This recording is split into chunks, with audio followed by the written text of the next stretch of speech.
मंगलम भगवान वीरो मंगलम गौतमो गणी मंगलम कुंद कुंदार्यो जैन धर्मोस्तु मंगलम सर्वमंगल मांगल्यम सर्वकल्याणकारकम प्रधानं सर्वधर्माणां जैनं जयतु शासनं।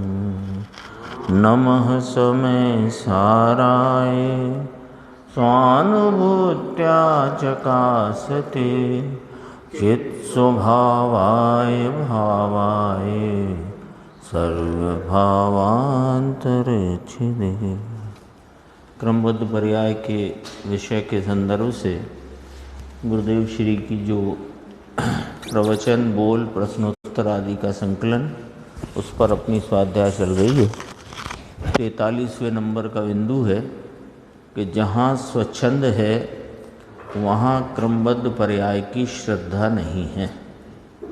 तो फिर कहा कि साधक को ही क्रमबद्ध पर्याय की सच्ची श्रद्धा है। यानी स्वच्छंदता रहे और क्रमबद्धता की बात कहे तो ऐसा हो नहीं सकता। साधक को ही क्रमबद्ध पर्याय की सच्ची श्रद्धा है। तो यहाँ इस संदर्भ में प्रश्न है कि क्रमबद्ध पर्याय की श्रद्धा हो जाए किंतु पर्याय के क्रम में से स्वच्छंदता दूर ना हो तो, ऐसा प्रश्न है कि हमको बराबर बैठ गया हो, हमको या किसी को क्रमबद्ध पर्याय है सारे जगत का परिणमन और सब पर्याय क्रम से अपने व्यवस्थित होती हैं और अब स्वच्छंदता है तो है, हम क्या करें, वो तो क्रमबद्ध है। ऐसा प्रश्न है। तो उत्तर है कि ऐसा हो ही नहीं सकता। भाई जो क्रमबद्ध पर्याय की श्रद्धा करे उसके पर्याय में स्वच्छंद का क्रम रह ही नहीं सकता, क्योंकि ज्ञान स्वभाव के सन्मुख होकर उसने वह प्रतीति की है। क्रमबद्ध पर्याय की प्रतीति कोई कहे कि हम पढ़कर सुनकर और बुद्धि में समझकर कर लेंगे तो का ऐसे होती ही नहीं है। उसने जिसने क्रमबद्ध पर्याय की प्रतीति की है उसने वह ज्ञान स्वभाव की सन्मुखता द्वारा प्रतीति की है। स्पष्ट करते हैं कि ज्ञान स्वभाव की पहचान बिना, पहचान के पुरुषार्थ बिना, ज्ञान स्वभाव की पहचान के पुरुषार्थ बिना अकेली क्रमबद्ध पर्याय का नाम लेता है, उसकी यहाँ बात नहीं है। क्योंकि ज्ञान स्वभाव की पहचान बिना वह क्रमबद्ध पर्याय को भी नहीं समझा है। ज्ञान स्वभाव की ओर उन्मुख होकर क्रमबद्ध पर्याय की प्रतीति की, यानी क्रमबद्ध पर्याय की वास्तविक प्रतीति तो स्वभाव के सन्मुख होकर के ही होती है।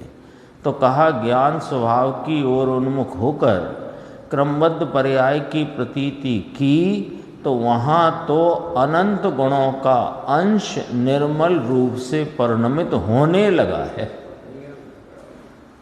श्रद्धा में सम्यक दर्शन हुआ, ज्ञान में सम्यक ज्ञान हुआ, आनंद के अंश का वेदन हुआ, वीर का अंश स्वयं सन्मुख हुआ। इस प्रकार समस्त गुणों की अवस्था के क्रम में निर्मलता का प्रारंभ हो गया। अभी जिसके श्रद्धा ज्ञान सम्यक नहीं हुए हैं, आनंद का भान नहीं है, वीर्य बल अंतर स्वभाव उन्मुख नहीं हुआ है, उसे क्रमबद्ध पर्याय की सच्ची प्रतीति नहीं है। क्रमबद्ध पर्याय की प्रतीति के साथ तो स्वभाव की तरफ का पुरुषार्थ है। श्रद्धा ज्ञान सम्यक हुए हैं, अतीन्द्रिय आनंद और वीतरागता का अंश प्रकट हुआ है, इसलिए वहाँ स्वच्छंद तो होता ही नहीं। अब कहते हैं कि स्वच्छंद तो नहीं होता, लेकिन राग आदि तो आते हैं, है ना। सब चौथे गुण स्थान की भूमिका में खाने कमाने भोगने इत्यादि के राग भी आते हैं। तो साधक दशा में अस्थिरता का राग आता है, किंतु वहाँ स्वच्छंद नहीं होता। देखो क्या कहना है। और जो राग है उसका भी परमार्थतया यानी वास्तव में तो वह ज्ञानी ज्ञाता ही है, करता तो है नहीं। इस प्रकार इसमें भेद ज्ञान की बात है। यानी उसका प्रश्न को दो प्रकार से जवाब दिया। प्रश्न था क्रमबद्ध पर्याय की श्रद्धा हो जाए किंतु पर्याय के क्रम में से स्वच्छंद दूर न हो तो। अब ये प्रश्न एक है, प्रश्न में दो भाग बन गए। कैसे बन गए कि जिसने अपने ज्ञान स्वभाव की सन्मुखता की नहीं उसे क्रमबद्ध पर्याय की श्रद्धा होती नहीं, तो उसकी स्वच्छंदता है तो वो तो स्वच्छंद ही है, अज्ञानी है, नाम स्वच्छंद है। और अब वो कहे कि मुझे क्रमबद्ध पर्याय की बात बोलता हो, फिर कहे कि स्वच्छंदता तो वह होती है, तो कहा कि बिना स्वभाव सन्मुखता के क्रमबद्ध पर्याय की प्रतीति होती नहीं और निर्मलता का क्रम शुरू हो गया, उसको स्वच्छंदता रहती नहीं। अब दूसरी भाग इसी का कि जिसने क्रमबद्ध पर्याय की श्रद्धा स्वरूप की सन्मुखता पूर्वक की है, उसकी परिणति में अभी उस भूमिका में प्राथमिक भूमिका है, जगन्य भूमिका है, चौथे गुणस्थान की भूमिका है, तो अभी उसके पर्याय के क्रम में अनेक प्रकार के भोग आदि के राग आते हैं। वे वास्तव में ऐसे राग भी उसके लिए स्वच्छंद नहीं कहलाते। वे राग उसके ज्ञान में ज्ञेय रूपता से झलकते हैं, वो राग का तो करता नहीं है। तो इसमें क्या खड़ा हो गया कि इसमें भेद ज्ञान खड़ा हो गया। कैसा भेद ज्ञान खड़ा हो गया कि स्वभाव को स्वभाव रूप और विभाव को विभाव रूप जानने का भेद ज्ञान आ गया। यहाँ लिया ना, देखो ये क्रमबद्ध पर्याय की प्रतीति के साथ तो स्वभाव की तरफ का पुरुषार्थ है, श्रद्धा ज्ञान सम्यक हुए हैं, अतीन्द्रिय आनंद और वीतरागता का अंश प्रकट हुआ है, इसलिए वहाँ स्वच्छंद तो होता ही नहीं। फिर भी अब दूसरी तरह से कहते हैं कि साधक दशा में अस्थिरता का राग आता है किंतु वहाँ स्वच्छंद नहीं होता, और जो राग है उसका भी वास्तव में तो वह ज्ञानी ज्ञाता ही है। इस प्रकार इसमें भेद ज्ञान की बात है। तो कैसे भेद ज्ञान की क्या बात है कि राग को राग रूप और स्वभाव को स्वभाव रूप भेद रूपता से जानता है, ये भेद ज्ञान की बात है।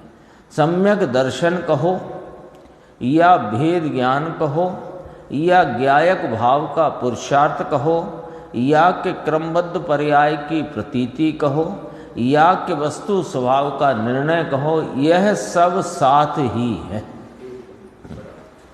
क्रम सब साथ ही है। इसको कहने में भेद ज्ञान प्रकट हो गया कहो, सम्यक दर्शन प्रकट हो गया कहो, ज्ञायक भाव का पुरुषार्थ वर्तता है ऐसा कहो, क्रमबद्ध पर्याय की प्रतीति हो गई है ये कहो, अथवा ये जीव को वस्तु स्वभाव का निर्णय है ये कहो, स्वपर का निर्णय है ये कहो, आत्मनात्मा का भेद ज्ञान है निर्णय है ये कहो। क्रमबद्ध पर्याय की श्रद्धा वाले को हट भी नहीं रहता। अब जरा गजब की बात है, क्रमबद्ध पर्याय की श्रद्धा वाला कौन है? जिसके ऊपर नाम आ गए, सम्यक दर्शन कहो, वेद ज्ञान कहो, ज्ञायक भाव का पुरुषार्थ कहो, ये जिसको वर्तता है उसे हट भी नहीं रहता और स्वच्छंद भी नहीं रहता। ये थोड़ा समझने की बात। वो कोई राग अस्थिरता से उसकी परिणति में उपजा है तो उस राग के को हे जानता हुआ गे रूप मानता है। हट नहीं है, हट नहीं है, अरे रे ये कैसे आ गया, ये मेरे को शोभा नहीं देता आदि इत्यादि, ऐसा हट नहीं है। और क्यों आ गया, आना नहीं चाहिए, ऐसा कोई हट नहीं है। और स्वच्छंदता नहीं है कि आने दो। क्या गजब का जीवन है और क्या गजब की प्रतीति, और उस प्रतीति के आधार पर वर्तने वाली परिणति कितनी अद्भुत है। हट भी नहीं रहता, स्वच्छंद भी नहीं रहता, है ना। सम्यक श्रद्धा होने के साथ ही उसे उसी क्षण चारित्र प्रकट करके मुनित्व धारण कर लेना चाहिए। ऐसी हट नहीं होती, उतावली नहीं है। और चाहे जैसा राग हो उसमें कोई हर्ज नहीं है, ऐसा स्वच्छंद भी नहीं होता। हाँ, ज्ञायक भाव रूप मोक्ष मार्ग का उद्यम उसको चलता ही रहता है। अपने को लगे कैसे कि क्या हो रहा है। रामचंद्र जी के साथ वो 6 महीने भाई का शव रखा, तो वो स्वच्छंदता में नहीं गिना जाता। और मोक्ष मार्ग का उद्यम बंद नहीं हुआ है, और वो राग आया है तो ये राग क्यों आया ऐसा हट नहीं, और आने दो। गजब की बात है। और मोक्ष मार्ग का उद्यम चालू है निरंतर।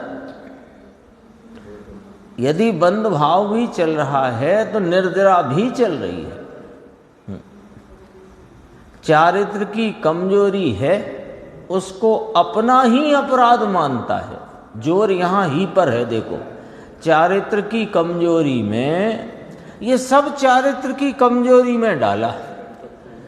विषय भोग वासना का, खाने का, कमाने का, भोगने का परिणाम, दया दान पूजा व्रत का परिणाम जो भी है वो सब कमजोरी में है। और वो कमजोरी अपना ही अपराध है, अन्य का दोष नहीं मानता। यानी एक ये बैलेंस तो अपन ने देख लिया कि स्वच्छंद, प्रश्न में था ना स्वच्छंद शब्द, तो स्वच्छंद से अपन एक सामान्यतया खाने कमाने भोगने आदि के परिणाम को लेते हैं सामान्यतया। लेकिन उसका बैलेंस इतना गजब का है कि वो जो ये परिणाम क्यों आ गया, नहीं आना चाहिए, ऐसा हट नहीं। और बजाय इसके मुझे तो भगवान की भक्ति का परिणाम आना चाहिए, ये भी हट नहीं, है ना। भगवान की भक्ति का परिणाम आना चाहिए, स्वाध्याय का परिणाम आना चाहिए। मैं तो अब आत्मा का श्रद्धावान हूँ, तो मेरे ये वाले आने चाहिए, ये वाले नहीं आने चाहिए, तो ऐसा कोई हट नहीं। और स्वच्छंदता जीवन में रही नहीं, होती ही नहीं। गजब की बात है। चारित्र की कमजोरी में उसको जानते हैं और अपना अपराध मानते हैं, अपना ही अपराध मानते हैं। ये भी नहीं मानते कि अभी तो क्या करें, चारित्र मोह का उदय ऐसा चलता है इसलिए ये सब काम चल रहा है, वरना तो अब चारित्र मोह का उदय थोड़ा उपशमित होएगा तो आगे बढ़ जाएंगे। ये नहीं, अपनी ही कमजोरी है, अपना ही अपराध है, तो भी हट नहीं है और तो भी स्वच्छंदता नहीं है। राग ये क्यों आया, ये राग हटाओ और श्रावकपना प्रगटाओ, ऐसी हट नहीं। और आ रहा है राग तो आने दो, कोई हर्ज नहीं, ऐसी स्वच्छंदता है। गजब की बात है। ये ज्ञेय स्वभाव ज्ञान स्वभाव में 44वें नंबर का बोल है। ये पुस्तक है जिसमें 308 से 311 गाथा के प्रवचनों का बहुत पुराना वाला संकलन इसमें है। अब 44वां नंबर है ये। इसमें एक बहुत गजब की बात है, वही धर्म है तो प्रश्न है यहाँ पर, पुरुषार्थ क्रमबद्ध होता है ना, प्रश्न किया है। यानी उसका प्रश्नकार का प्रश्न इधर से है कि आप हमें पुरुषार्थ की प्रेरणा देते हो, पुरुषार्थ करो, स्वरूप की सन्मुखता करो, स्वरूप का आलम्बन लो, अपने को पहचानो, उसके आश्रय करो, अपनी परिणति में आनंद की प्राप्ति करो, आदि आदि अनेक प्रकार से आप हमें उपदेश देते हो पुरुषार्थ की प्रेरणा रूप। तो वो जो आप पुरुषार्थ की प्रेरणा का उपदेश देते हो, अब हम आपसे प्रश्न पूछ रहे हैं कि पुरुषार्थ तो क्रमबद्धता में होना होगा, तभी होगा ना।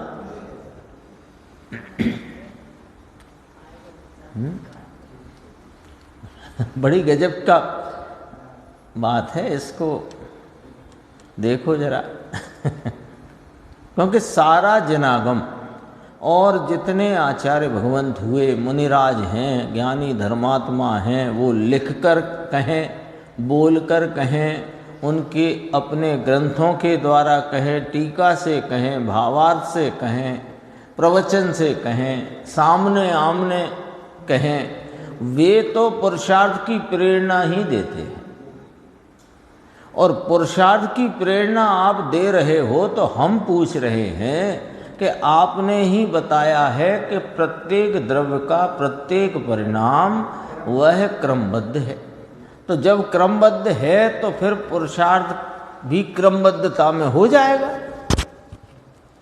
अब देखो जरा क्या कहते हैं, स्वभाव सन्मुख होने पर क्रमबद्ध का निर्णय होता है।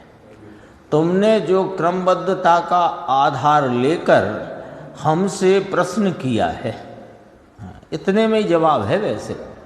हाँ, तुमने क्रमबद्धता का आधार लेकर हमसे प्रश्न किया कि पुरुषार्थ तो क्रमबद्धता में होना होगा, तब होगा। वो इतना सब लिखा नहीं है, पर वो उसमें अंदर वही बात छुपी। ठीक है ना। तो हम पूछ रहे हैं कि तुम्हें क्रमबद्ध का निर्णय तो होगा ही। क्यों?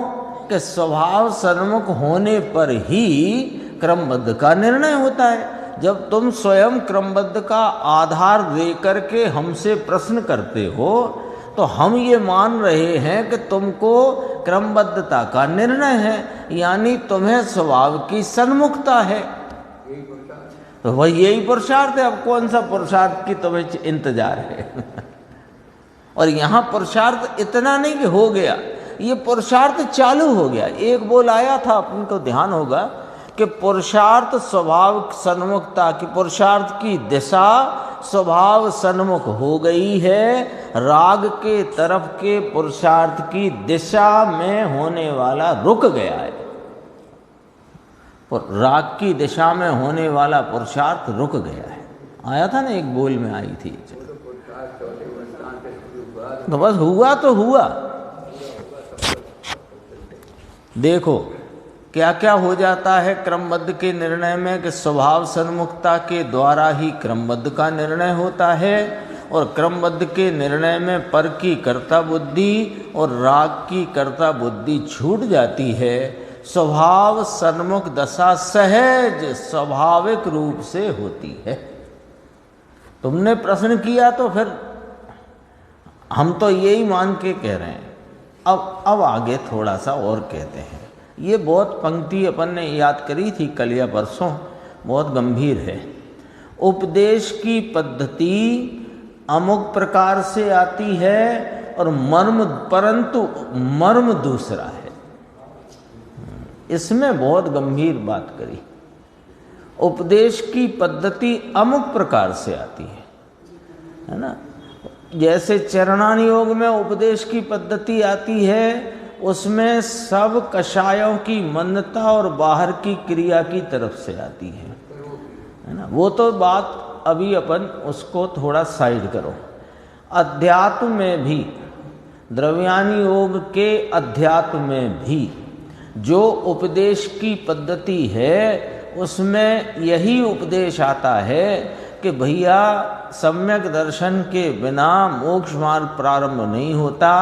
इसलिए कैसे भी करके सम्यक दर्शन की प्राप्ति करो, मोक्ष मार्ग में प्रवर्तन करो, मोक्ष मार्ग को परिणति में प्रकट करो, उसमें प्रवर्तन करो। यही उपदेश आता है ना। ये मूल अध्यात्म के उपदेश की बात कर रहे हैं। वो जो उपदेश है चरणान योग वाला, वो तो मूल अध्यात्म उपदेश नहीं है।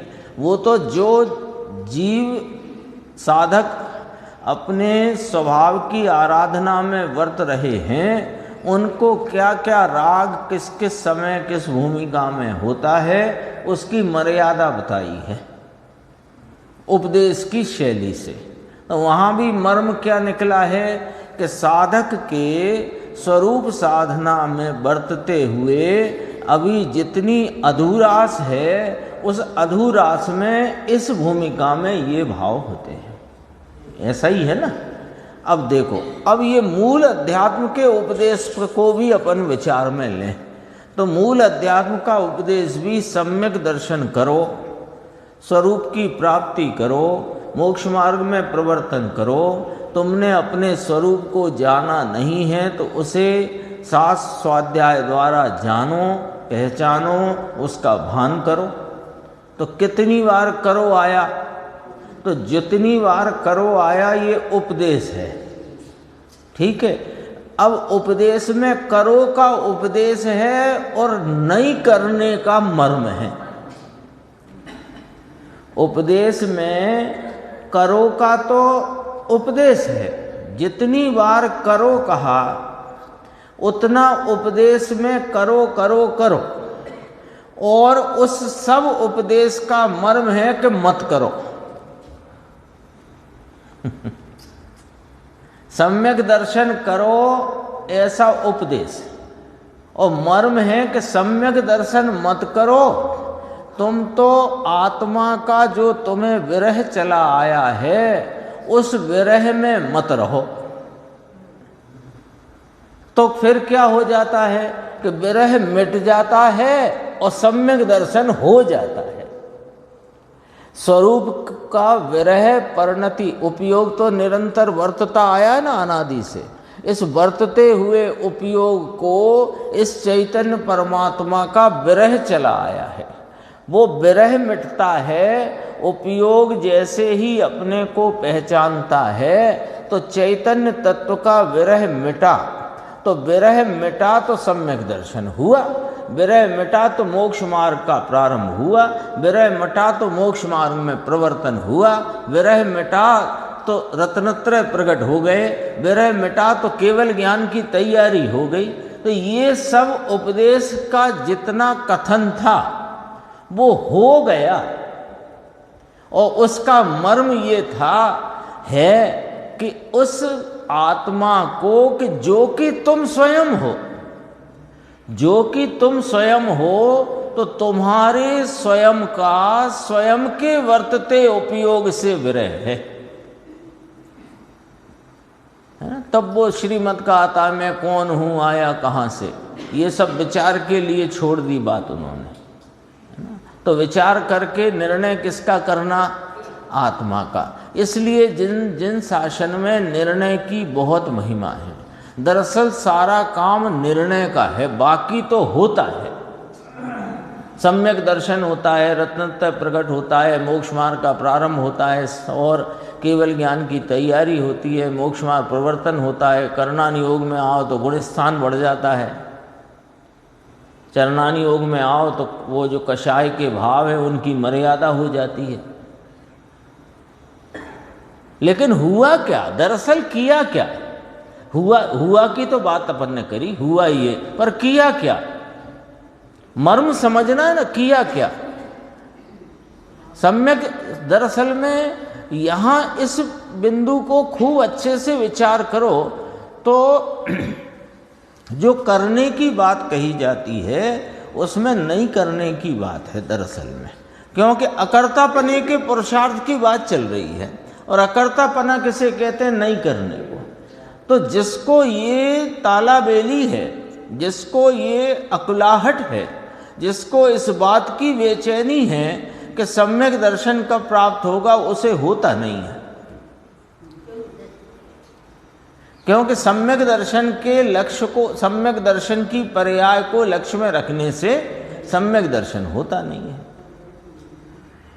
तो इसलिए सम्यक दर्शन करो की उपदेश में भी मर्म ये है कि जिसके आलंबन में ये निर्मल भाव प्रकटता है, ये सम्यक श्रद्धा प्रतीति उपजती है, जिसके आलंबन में, जिसके श्रद्धान में उसको मिलो, उससे भेंट करो। और जिसको शुद्धात्मा चाहिए उसको शुद्धात्मा मिलता है और ये सब होता है। कल आया था, अपन ने पढ़ा था कि जिसने, देखो कल पढ़ा था, ये बात तो भूलनी ही नहीं चाहिए।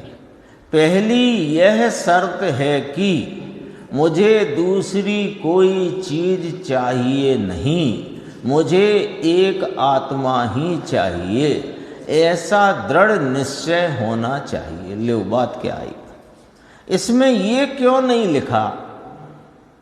क्योंकि ये गुरुदेव की जो बात अपने सामने आती है उसमें उपदेश की भी बात आती है और उसके मर्म की भी बात आती है। यहाँ ये भी कह सकते थे मुझे कुछ नहीं चाहिए दूसरी चीज, मुझे तो सम्यक दर्शन चाहिए, ऐसा दृढ़ निश्चय होना चाहिए, ये ना कहा।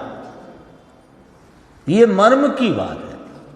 यहाँ कहा कि मुझे एक आत्मा ही चाहिए, ऐसा दृढ़ निश्चय होना चाहिए। किसको चाहिए आत्मा? तुम तो स्वयं आत्मा हो ना। तो हाँ, मैं स्वयं आत्मा हूं, इसका मुझे स्वीकार नहीं है, तो स्वीकार होना चाहिए।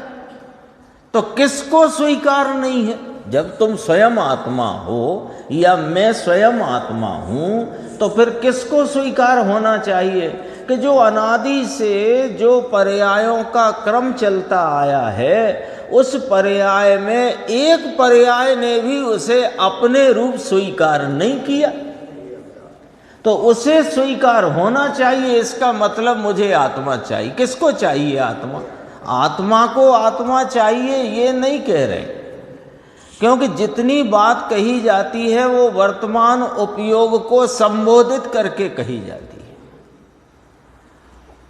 और किसके लिए कही जाती है? कि इस त्रिकाली भगवान आत्मा को के विरह मिटाने के लिए कही जाती है। ये वाली बात है। तो कहा, देखो अपन पढ़ रहे थे, उपदेश कहाँ गया? चल, उपदेश की पद्धति अमुक प्रकार से आती है, परंतु मर्म दूसरा है। स्वभाव का पुरुषार्थ किया, तो पुरुषार्थ काय का किया? सम्यक दर्शन का किया। स्वभाव का पुरुषार्थ किया, उसमें केवली भगवान का निर्णय भी हो गया, और वही मोक्ष मार्ग है। स्वभाव सन्मुख दशा होना वही धर्म है। सुबह प्रश्न आया था, धर्म और अधर्म का आधार क्या? तो कहा एक स्वभाव है और दूसरा संयोग है। संयोग की दिशा होना वो अधर्म है, और स्वभाव की तरफ की दिशा होना वो धर्म है। ये आधार है। वही बात यहाँ आई। ये देखो, मोक्ष मार्ग प्रकाशक के प्रवचन गुरुदेव के 1952 में 53 में हुए, तब उसमें से ये बात आई। उपदेश की पद्धति अमुक प्रकार से आती है, किंतु मर्म उसका दूसरा है। अपन क्या करते हैं कि उपदेश में जो बात जिस कथन शैली में आती है उस कथन को पकड़ते हैं, मर्म नहीं पकड़ते।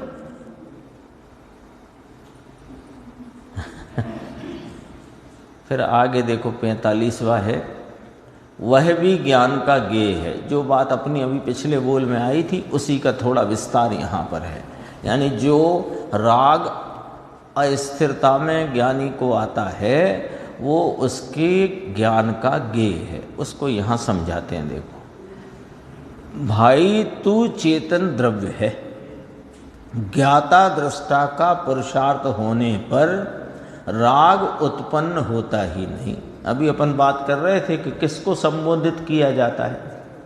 कि पर्याय को। और पर्याय से कह रहे हैं कि तू चेतन द्रव्य है। क्यों कह रहे हैं कि पर्याय ने अब तक अपने को पर्याय माना है, पर्याय ने अपने को द्रव्य रूप माना नहीं, तो पर्याय को कहा कि तू चेतन द्रव्य है। अभी कोई कह सकता है, अभी तो आप कह रहे थे कि पर्याय को संबोधित किया है, अब यहाँ तो द्रव्य कह के संबोधित किया, तो द्रव्य कह के भी पर्याय को ही संबोधित किया। वर्तमान उपयोग को ही तो उपदेश है। किसे उपदेश है? वर्तमान उपयोग को ही तो उपदेश है। ये द्रव्य तो बैठा है अपरिणामी अपने अनंत गुणों के वैभव को एक रूपता सदरसता से रख के बैठा हुआ है। तुम उसे चेतन मानो तो भी वो चेतन, तुम अचेतन मानो तो भी वह चेतन, तुम रागी मानो तो भी वह चेतन वीतरागी। कल आएगा गुरुदेव के प्रवचन में, नवी होदी पमत्तो अपमत्तो, कभी पुण्य पाप रूप हुआ ही नहीं है। तो पुण्य पाप हुआ कि हाँ हुआ, लेकिन ये जो चैतन्य महाराज हैं ये पुण्य पाप रूप न हुए, पुण्य पाप पर्याय में होता रहा, हुआ गया हुआ गया हुआ और ये तो ऐसा ही रहा। देखो इसमें बहुत गंभीर है चर्चा। तू चेतन द्रव्य है, ज्ञाता दृष्टा का पुरुषार्थ होने पर राग उत्पन्न होता ही नहीं, होता ही नहीं, इसलिए पुद्गल का कहा। अब ऐसा तो कहने लग गया, क्या कहने लग गया? राग तो पुद्गल है, राग तो पुद्गल है। देखो आचार्यों ने भाव कर्म आदि सबको पुद्गल में डाला है, राग आदि भाव को पुद्गल का कहा है, और स्वयं का जो चैतन्य स्वभाव है उसे स्वयं जानता नहीं, और राग आदि पुद्गल का है। तू किसके भरोसे पे कह बैठा कि राग आदि पुद्गल का है? खुद को राग आदि मानने वाला, खुद को राग रूप मानता हुआ कहता है कि राग पुद्गल का है, ये तो इसकी और ढिठाई है। गजब की बातें हैं। कोई ऐसा पुद्गल का कहा ऐसा कहे तो स्वयं स्वभाव को समझता नहीं और स्वच्छंदता से राग किया करे और कहे वह पुद्गल का है, ऐसा कहे तो वह अज्ञानी राग के स्वरूप को समझा ही नहीं। अभी तो आत्मा की तो बात दूसरी है, क्योंकि राग का स्वरूप वही जानता है जो इस वीतरागी तत्व को जानता है।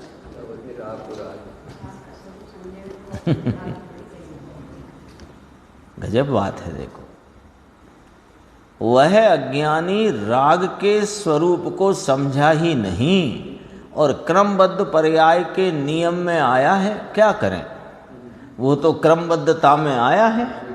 हाँ, तो इसलिए राग करना पड़ेगा। हम क्या कोई राग करना चाहते हैं? तो कहा अभी तुम राग के स्वरूप को ही नहीं समझे। कितना गंभीर यहाँ पर कथन है, गंभीर कथन है ना। और ये सब कथन को अपने लिए इस बात को विचार में लेना है कि ये बात कही जा रही है उसमें अपना क्या विचार है, अपन किस प्रकार समझते हैं, किस प्रकार इस बात को मानते हैं।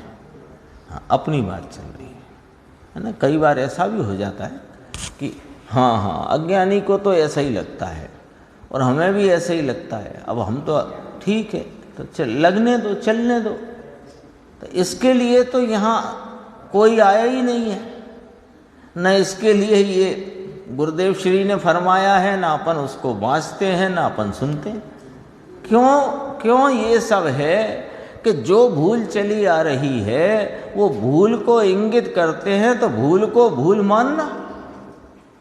हम तो भूले ही है तो भूले रहो। तो देखो क्रमबद्ध पर्याय के नियम में आया इसलिए राग करना पड़ेगा, ऐसे मानने वाले को क्रमबद्ध पर्याय की श्रद्धा ही नहीं है। क्योंकि क्रमबद्ध पर्याय की श्रद्धा वाले को स्वभाव के ऊपर लक्ष्य होता है, राग करने के ऊपर उसका लक्ष्य नहीं होता है।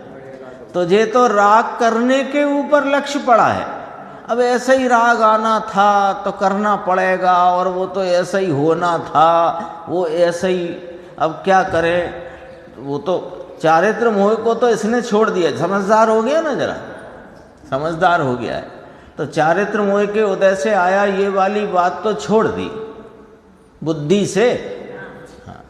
और अब नया एक इसने कार्यक्रम बोलना शुरू कर दिया, ये क्रमबद्ध पर्याय में आया है, तो पर्याय की क्रमबद्धता से आया है, हम क्या करें। तो कहा कि भाई जिसको क्रमबद्ध पर्याय की श्रद्धा है, जिसको सर्वज्ञ देव की श्रद्धा है, उसको स्वभाव की श्रद्धा होने से उसका लक्ष्य स्वभाव पर रहता है, राग करने पर उसका लक्ष्य नहीं रहता है। तो राग आता तो है कि हाँ आता है, राग राग में आता है और वह उसके ज्ञान का गेय है। तेते काले जाने लो प्रयोजन, वो तो व्यवहार को लिया, मतलब सब राग उसमें ही जाएगा। परंतु उस राग को जानने का काम करता है तो ही, जो राग करने के ऊपर लक्ष्य रखता है वो नहीं, जो स्वभाव ऊपर लक्ष्य रखता है और राग को जानने का काम करता है तो ही क्रमबद्ध पर्याय को समझा हुआ कहलाता है। नहीं तो क्रमबद्ध पर्याय का मखौल उड़ाता हुआ अपना मखौल उड़ाता है, अपने से ही छल करता है, अपनी ही मजाक बनाता है। सच्चाई थी ये। क्रमबद्ध पर्याय का सच्चा निर्णय सम्यक दृष्टि जीव को ही होता है। हाँ, तो फिर हम अभी मिथ्या दृष्टि है तो हमको क्या निर्णय नहीं हो? नहीं है क्रमबद्ध पर्याय का निर्णय।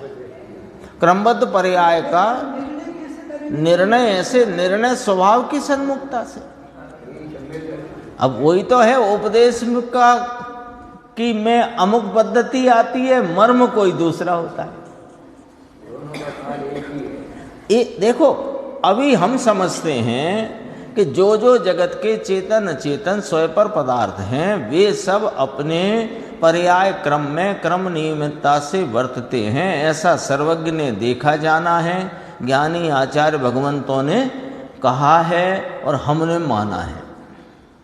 पर उनने तो कहा है, ज्ञानी भगवंतों ने, आचार्यों ने, मुनियों ने, उन्होंने अपने स्वभाव को देखकर कहा है, और सर्वज्ञ तो कह ही रहे हैं, वे तो तीन लोक के ज्ञाता हैं। और जो साधक हैं वे स्वभाव को देखकर कहते हैं, और हमने बुद्धि में ले लिया है, परलक्षी ज्ञान में। स्वभाव सन्मुख होने का पुरुषार्थ भी मिथ्या दर्शन की स्थिति में करेंगे। तो क्रमबद्ध पर्याय का भी हमको निर्णय, तो क्रमबद्ध पर्याय का निर्णय आपको लगता है कि हो गया है, कोई को भी अपन तो एक बात करते हैं, क्रमबद्ध पर्याय का निर्णय हो गया ऐसा बौद्धिक रूप से भले अपने को लगता हो, और हम उसको समझ रहे हैं, बराबर एक पर का अकर्तापना है, मेरी पर्याय मुझसे अभिन्न है, मेरा जो परिणाम है वह पर से निरपेक्षपने होता है, मैं होते हुए परिणाम का ज्ञाता हूँ, आदि इत्यादि सब विषयों को अपन समझ रहे हैं। तो समझने में तो अपना ये क्रम चल रहा है, इसको कहेंगे बौद्धिक विलास। अब ठीक है, तो ये भी ना करें कि नहीं ये तो होगा, लेकिन इतना होने पर भी जब तक दृष्टि स्वभाव की सन्मुखता करती नहीं, तब तक क्रमबद्ध पर्याय की सच्ची यथार्थ प्रतीति होती नहीं। क्रमबद्ध पर्याय का अपन मान भी, अब ये सम्यक दृष्टि भी है, कहीं आग लग गई उनको भगेगा कि नहीं भगेगा, उसको मिथ्या दृष्टि ना भी भगे तो भी कोई उसी क्रमबद्ध पर्याय का निर्णय नहीं हो। मिथ्या दृष्टि कहे कि वो तो मेरा मकान जलना था सो जल गया, हम तो बैठे हैं, और कहे कि इनको क्रमबद्ध पर्याय का बहुत पक्का विश्वास है। वो सम्यक दृष्टि जिसे वास्तव में विश्वास है, वो विलाप भी करे, पानी भी लेके दौड़े और लोगों को चिल्लाए। मैंने इससे भी क्योंकि अपन हाँ हाँ 19 दिन हुए आज, 19 दिन, हाँ 6 दिन उसके भी जोड़ लो। हाँ तो अपन को भी समझ में तो आ रहा है कि सचमुच में ही मेरी प्रत्येक पर्याय क्रमबद्ध है, पर अभी तो मेरे को स्वभाव सन्मुखता नहीं हुई है, तो वो मेरे क्रमबद्ध का निर्णय वो यथार्थ नहीं कहलाता, वो बौद्धिक विलास में निर्णय है, वो बुद्धि के रूप से परलक्ष्यता में हुआ निर्णय है। और परलक्ष्यता में जो निर्णय है वो यथार्थ निर्णय नहीं है, उसमें फर्क है। क्यों नहीं है उसे भी अपन समझते हैं।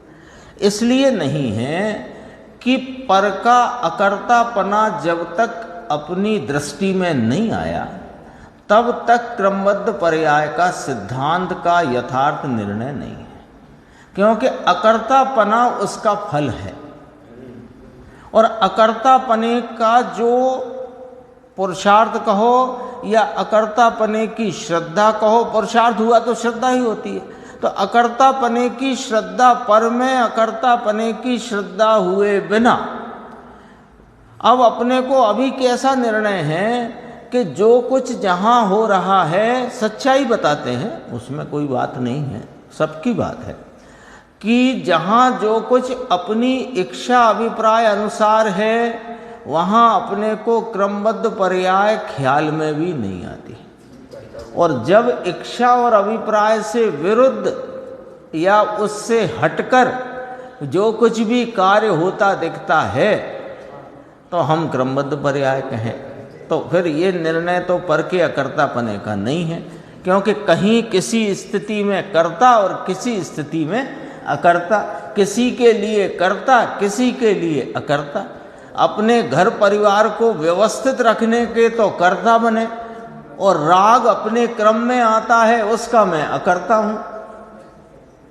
अथवा मैं स्वभाव का पुरुषार्थ जब होना होगा तब होगा, उसका तो मैं अकर्ता हूं। तो ये दो वाली बात नहीं चलेगी, है ना। और ये दो वाली बात कब मिटेगी? कोई कहे हमें तो नहीं है दो वाली बात, आप कैसे कह रहे हो कि ये दो वाली बात, ये दो पना जो है इस क्रमबद्ध पर्याय के सिद्धांत में अपने जो दो पना कब मिटता है कि जब एक इस ज्ञाता स्वभाव की दृष्टि होती है तब ही मिटता है, नहीं तो वो बना ही रहता है। कोई ना कोई कार्यों में क्रमबद्धता और कोई कार्यों में निमित्त और कोई कार्यों में अभी अपने को लगता है, जैसे अभी आपने ही फरमाया कि हम ये सब विषय को समझेंगे तो सही, तो समझने के लिए शास्त्र अभ्यास तो चाहिए। तो शास्त्र अभ्यास कौन है ये बताओ, उपादान है कि निमित्त है? अपने प्रयोजन वाले कार्य के लिए, स्वभाव सन्मुखता के कार्य के लिए या स्वभाव की दृष्टि के लिए निमित्त है। तो इस निमित्त से कार्य होता है, ये भी माने और क्रमबद्धता भी माने, तो ऐसा हो नहीं सकता।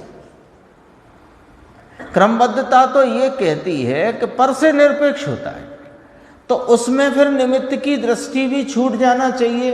ये निमित्त होगा तो कार्य होगा, ये निमित्त नहीं है तो कार्य ना हुआ, आदि इत्यादि। तो निमित्त की तरफ से भी लक्ष्य छूटे, राग की तरफ से भी लक्ष्य छूटे, क्योंकि इस प्रकार का राग पूर्व में होता है ऐसा आगम में हमने बांचा है, तो वो राग होता है ऐसा क्यों नहीं बांचा आपने?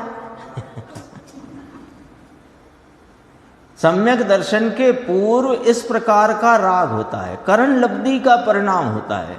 तो करण लब्धि के परिणाम को शुभ भाव कहा, शुभ राग कहा है कि नहीं कहा? तो इस प्रकार का राग होता है, पर ये राग होता है ये क्यों नहीं पढ़ते? यानी वह होने पर भी वह स्वभाव की भेंट वाला भाव नहीं है, वो स्वभाव से तन्मय होने वाला भाव नहीं है, ठीक है ना। तो निमित्त की तरफ कोई भी लक्ष्य है, किसी निमित्त की तरफ, किसी भी प्रकार के राग की तरफ लक्ष्य है, अथवा अब तीसरी बात कि होती हुई पर्यायों में पर्याय की मैं ये प्रकट करूं, मैं सम्यक दर्शन प्रकट करूं, ऐसा भी यदि लक्ष्य है तो अभी क्रमबद्ध पर्याय की प्रतीति कहाँ है?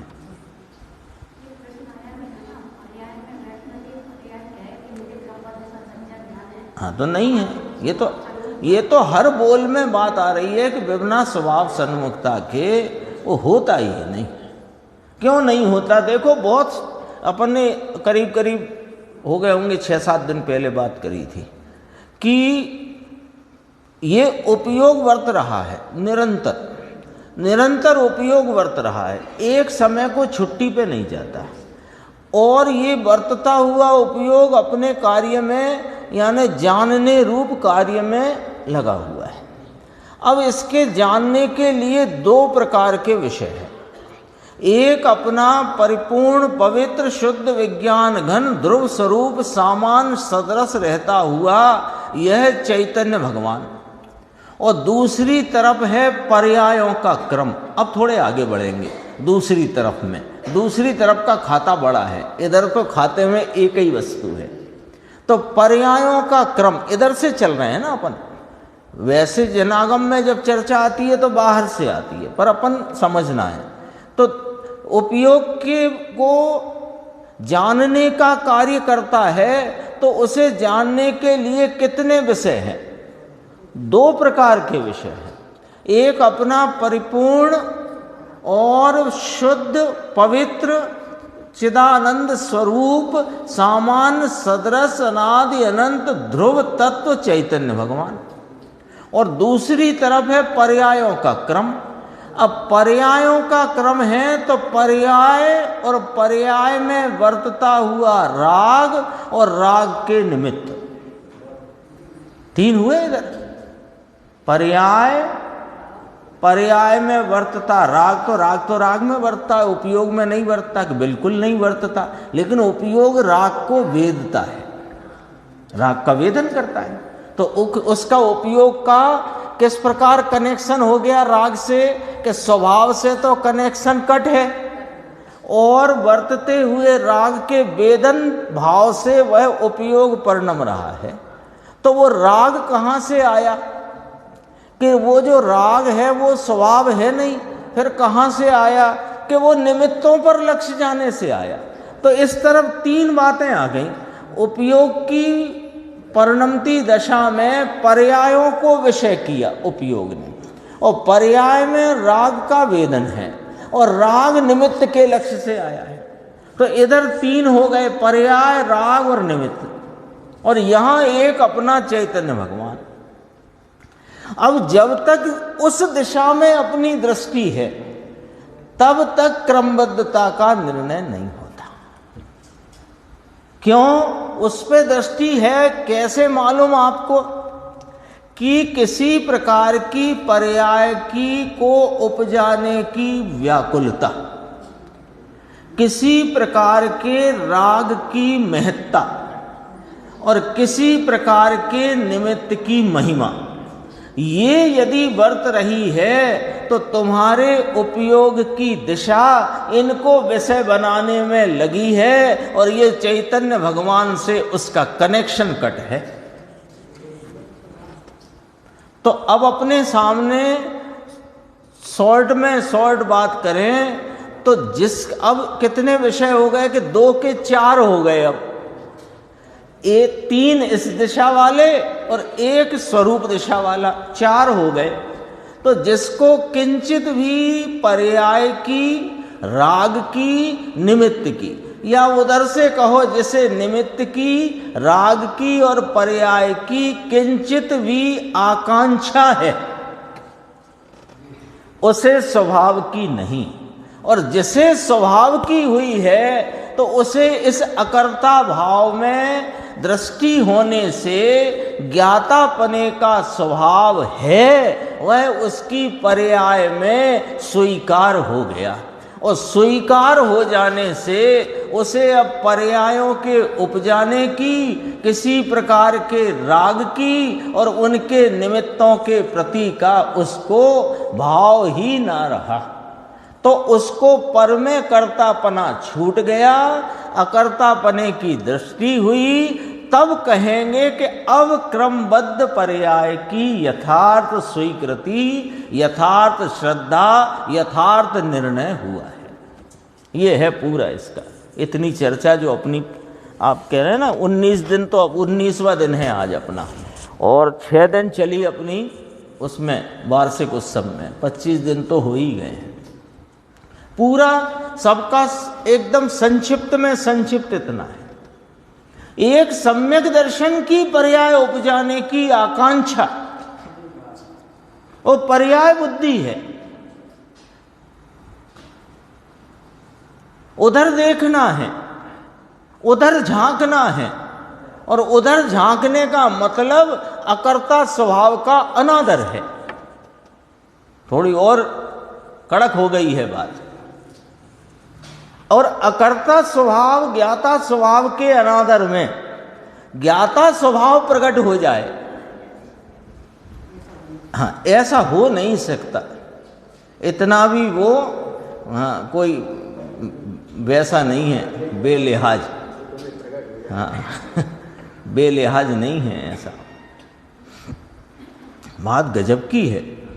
इस पूरे चर्चा में कोई बात खिल करके आती है। देखो आगे कहा क्रमबद्ध पर्याय में जो राग हुआ। अब देखो बात चलती है ज्ञानी की, है ना। तो ज्ञानी की बात करी, क्योंकि जिसको राग के ऊपर ज्ञानी का लक्ष्य नहीं होता, उसका लक्ष्य स्वभाव के ऊपर होता है, उस राग को वो जानने का काम करता है। ये 3 बिंदु है। यहाँ पर कहेंगे कि क्रमबद्ध पर्याय क्या निर्णय है, श्रद्धा है, तभी सर्वज्ञ का निर्णय है। एक दिन एक बोल आया था, एक साथ तीनों होते हैं, तीनों निर्णय या तीनों श्रद्धा एक साथ है। अब देखो, अब वो ज्ञानी को किस प्रकार से वर्तता है। राग खत्म हो गया कि नहीं, पर्याय अब होती नहीं है कि नहीं, पर्याय तो अनादि अनंत है, वे तो होती रहेंगी।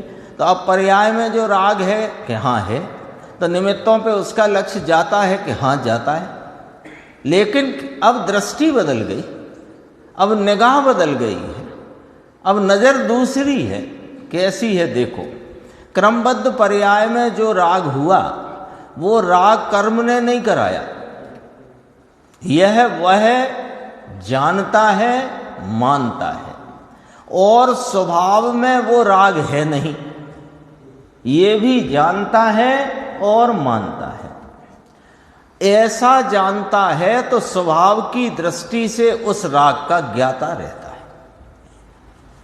क्योंकि बहुत अपन क्रमबद्ध के संबंध में बहुत बाहर विचार करें तो भी राग का कर्तापना तो छूटा नहीं, और राग का कर्तापना छूटा नहीं तो अकर्ता भाव प्रगटा नहीं, और अकर्ता भाव प्रगटा नहीं तो क्रमबद्ध पर्याय का निर्णय नहीं। क्योंकि क्रमबद्धता की बात तो अकर्ता स्वभाव के लिए है। पर्यायों का खेल दिखाने का काम ही नहीं किया आचार्य भगवान ने। उन्होंने तो पर्याय की व्यवस्था बताकर तुमसे कहा अब क्या देखते हो यहां,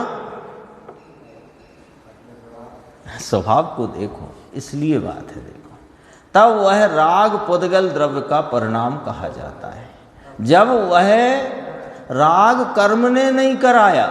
अभी देखना, तो जब वो ज्ञानी को तो कर्म का उसमें पुद्गल कर्म व्यापक और पुद्गल का व्याप ऐसे करके बात करी कि वो तो भिन्नता बताने को करी, लेकिन ज्ञानी अपनी दृष्टि में, अपने ज्ञान में यह जानते हैं, ये मानते हैं कि कर्म ने कराया नहीं, मेरा स्वभाव नहीं, इसलिए वो हुआ है सो पुद्गल द्रव्य का है, मैं तो जानने वाला हूं। कर्म ने कराया है इसलिए पुद्गल का है, ऐसा बिल्कुल नहीं कहा समय सार में। कर्म करा ही नहीं सकता। हाँ, तो कहा लिखा, हम लिखा दिखा देंगे कि तुम लिखा ही देखते रह जाना, मर्म नहीं पकड़ पाओ। हम लिखा दिखा देंगे कि देखो लिखा है आचार्य भगवान ने, पुद्गल व्यापक है, उसको पुद्गल का व्याप्य है, तो तुम लिखा ही दिखाओ और लिखा ही पढ़ो और लिखा ही जानो, मर्म कौन जानेगा। जो मर्म जानेगा वो धर्म पाएगा। अब देखो 3 लाइन में कितना गजब की बात है। जो यह मानता है, जो यह जानता है कि राग कर्म ने नहीं कराया, स्वभाव में वो राग है नहीं, तो वह राग का ज्ञाता हुआ। और राग का ज्ञाता हुआ इसलिए वो कहता है कि राग पुद्गल का है। पुद्गल ने कराया इसलिए पुद्गल का है, ये तो बात ही नहीं कह रहे सर्वज्ञ देव। फिर तो एक द्रव्य दूसरे द्रव्य का कर्ता ठहरा। अच्छा नहीं, ऐसे करता नहीं है, निमित्त रूप से तो मानो। कि निमित्त रूप से निमित्त मानेंगे, कर्ता कैसे मानेंगे? नहीं आई बात पकड़ में। निमित्त तो है ना कि हाँ निमित्त है, तो निमित्त को निमित्त मानना निमित्त है कि निमित्त को कर्ता मानना निमित्त है?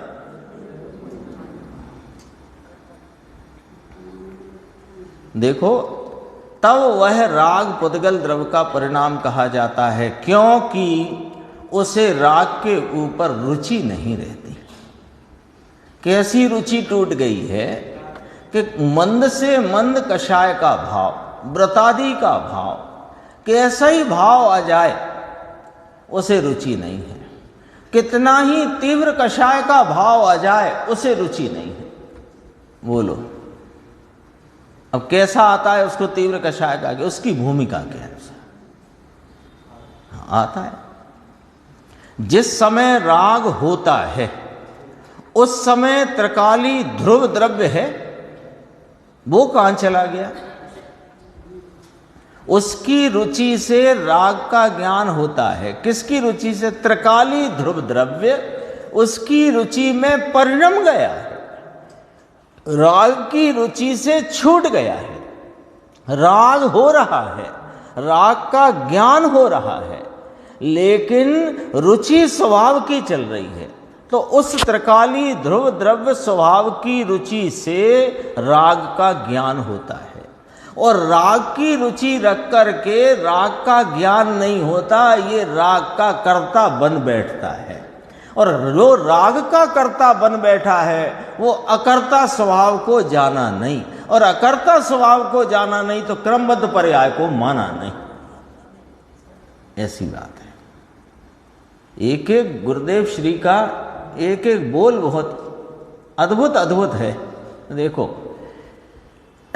परंतु अब अज्ञानी की स्थिति को बता देते हैं। परंतु राग की रुचि रखकर, रुचि पड़ी है राग की, बातें करता है ज्ञाता स्वभाव की।